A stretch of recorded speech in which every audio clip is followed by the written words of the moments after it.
Hello everyone, and welcome to another video presentation. This time, our topic is going to be soft drinks, or as you might know them, cool drinks, fizzy drinks, cola, soda, pop, soda pop, pony boy, 2-Bit Matthews, or cherry valance. I know this might disappoint those audience members who are hoping that I might structure my entire brand around the analysis of seating implements. Chair videos are one of the more lucrative and popular communities on the YouTube website. Chair design is somewhat fascinating because one might think that a chair would be an object that doesn't need to change fundamentally When the sandbag hit the seat, not only did the chair explode, but it erupted into flames. But I make the videos, not the algorithm, so it's going to be a soda video this time.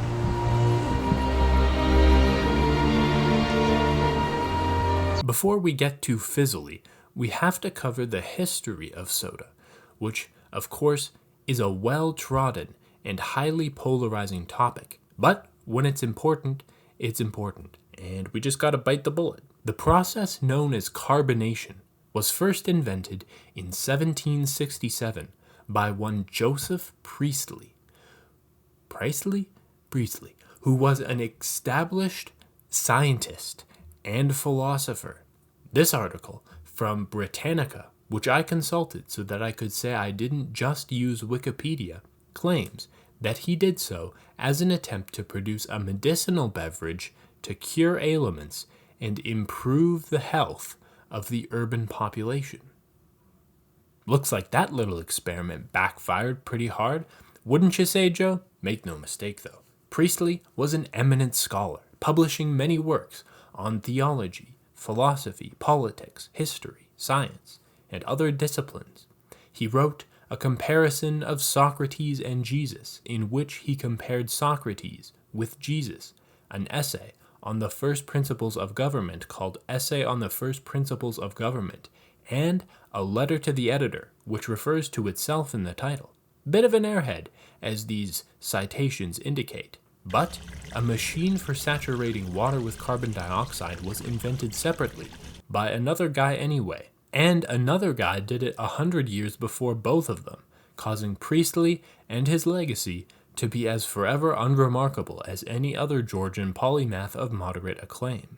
Either way, it wasn't long before this vague idea or superstition that there might be unique health benefits to carbonated water since it reminds us of a hot spring went kaput when people like Johann Jakob Schweppes and Werners Jinger Alle started adding sugar to the whole enterprise. By the end of the 19th century, the American, and perhaps other markets I don't know, were flooded with a small handful of carbonated sugary beverages, including the two giants of the industry, Coca and Cola, which would later combine into one company. Soon, there became a phenomenon known as the soda fountain, where carbonated water, chocolate, ice cream, and other superfluous extravagancies were ruthlessly mixed and handed to the customer by a soda jerk, so named because their concoctions gave you heart disease. This hedonistic practice would quickly become a forgotten relic, but unfortunately, it was only replaced with an impersonal and frankly less appetizing version of the same thing. This brings us to the present day, where soda is a nearly unavoidable incursion on the day-to-day life of the modern person. But I don't need to tell you that. Now that we're here, what's it like actually living in a world with soda in it?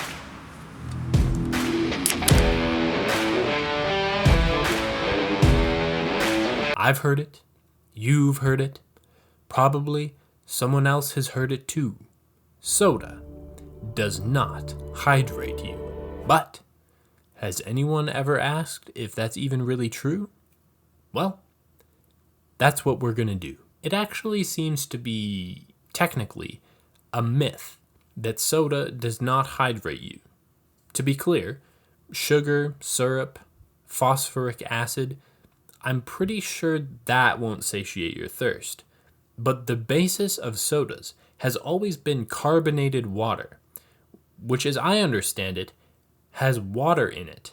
And despite the diuretic nature of caffeine, which can add too much fluid to your urine when your body still wanted to use that fluid, there might still be enough water in there to technically count as fluid intake. But normal water is probably still better for your thirst. And anyway, this information is not helpful to the firmly anti-soda rhetoric that I'm trying to promote, despite the relatively neutral pretense of the title and thumbnail. So, I'll use a small amount of intellectual dishonesty to undermine this point. First of all, I'll make the text really, really hard to read on the screen and abruptly change the topic to something more exciting so that in the long run you forget about this moderately reliable factoid. It was a hard summer night. Many soda advertisements seem to imply that soda drinking and being considered attractive by nearby attractive people who therefore smile at you knowingly are correlated. To the credit of these public relations people, we do sometimes seek romantic partners on the basis of whether a person's physical attributes and observable behavior implies reproductive health. You could surmise that drinking soda can demonstrate physical durability in the same way that it might be attractive if someone got stung by a bee and they took it like a champ. Drenching your entire digestive system in a corrosive substance and not bursting into tears because of the gnawing, ugly feeling in your gut might be seen as a sign of resilience, and a nearby attractive person is moderately guaranteed to possibly take notice, but possibly not care at all. In conclusion, nobody cares if you drink soda.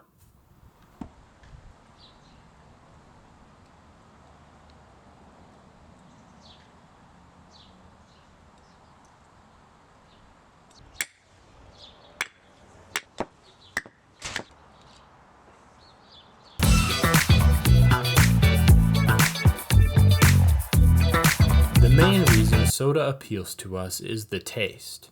All carbonated soft drinks provide a pleasurable sugary flavor upon consumption, except for Dr. Pepper. But it's important to bear in mind that this is only actually true if two conditions are met. The soda has to be fresh, and it has to be cold. If it's not fresh, the carbonation will wear off, and it often does this in less than the time that it takes to consume a full bottle of soda. When the carbonation is gone, you're left with nothing but a sticky, syrupy concoction that might still be sweet, but according to most or all of your senses, it will lack pleasurable or appetizing qualities.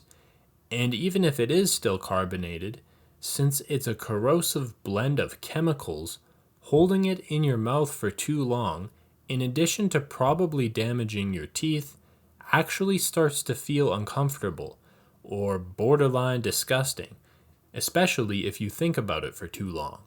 Where the pleasure comes from is primarily the initial rush of coolness coming into your body from especially the first few sips, with the carbonation taking the place of the texture of a real food item. I wouldn't be surprised if it also actually masks or distracts from the taste or the sticky, syrupy texture of the drink. This means that if you want good sensations from drinking soda, your body will most enjoy discarding the last quarter or sixth of the drink rather than consuming it. Personally, I'd empty this stuff into the toilet or a sink, or maybe throw it onto the lawn. Don't get me started on lawns, certainly before emptying it into my mouth. And this is not food waste. To constitute food waste, the thing being wasted has to actually be food. Even if there are any traces of nutritional substances in these beverages, which there might not be, it was probably wasteful to put them in there in that way in the first place, rather than in a dish that's actually appetizing. Is it food waste to throw this stuff out? Or is it deliberate food contamination to tamper with the quality of a product so heavily that the unbearable aspects of the taste have to be masked with excess sodium and sugar? Why aren't you cutting back on your use of salt? And the chief technical officer is sitting there too, and he goes, not all people will taste that, but one of the beautiful things about salt for us is that it will cover up some of the off notes, bad tastes that are inherent to kind of the manufacturing process. It's not even about health. This stuff is supposed to bring us immediate pleasure in the short term. That's the deal here. So if I'm getting a stomach ache, if I can feel my teeth getting gnawed at, and there's a sticky, unpleasant aftertaste, then I'm not even getting my money's worth from a hedonistic standpoint. They know. The heads of these companies don't eat their own products. I would say that to make the most of a soda, having smaller portions with ice cubes is my personal preference. There is a common myth that ice cubes in soda dilute and therefore lower the quality of the taste, and that they aren't needed in the first place since the coolers do the job of keeping it fresh. None of this is true. Small to moderate amounts of water do not make this water-based drink taste worse. It actually lessens the stickiness and syrupy texture, slightly increases the meager hydration benefits, and keeps it cooler once it's removed from refrigeration for a noticeably longer period of time. There's no reason to feel bad about drinking these. There is a time and a place where it just gets really hard to say no to this stuff, and endlessly making sacrifices and denying yourself enjoyment in life is not necessarily a wise decision.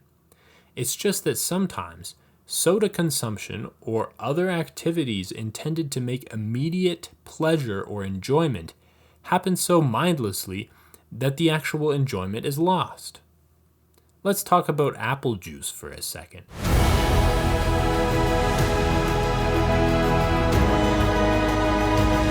Does anyone actually like the taste of apple juice? For me, it's alright. I'd drink it if I had to. But I'd vastly prefer sparkling apple cider or hot apple cider. If the juice has as much or more sugary and processed ingredients as root beer, why am I drinking it for breakfast instead of something unhealthy that I actually fully enjoy? Should I eat a soggy bowl of fake, chunky bread flakes, artificial dyes visibly leaking into the milk? Or at that point, should I just eat cake for breakfast?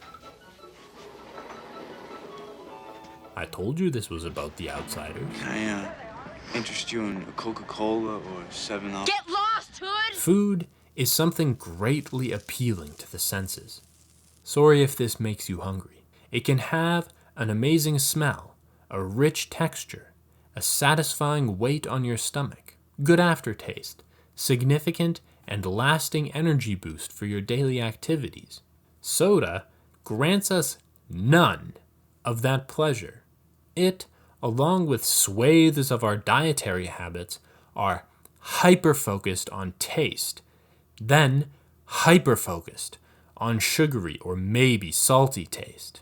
At least it doesn't smell like horse piss, though. Anyway, if you know of any other four-letter elements of culture that start with S-O and end with A, drop them in the comments and maybe you'll be the reason why I make the next video.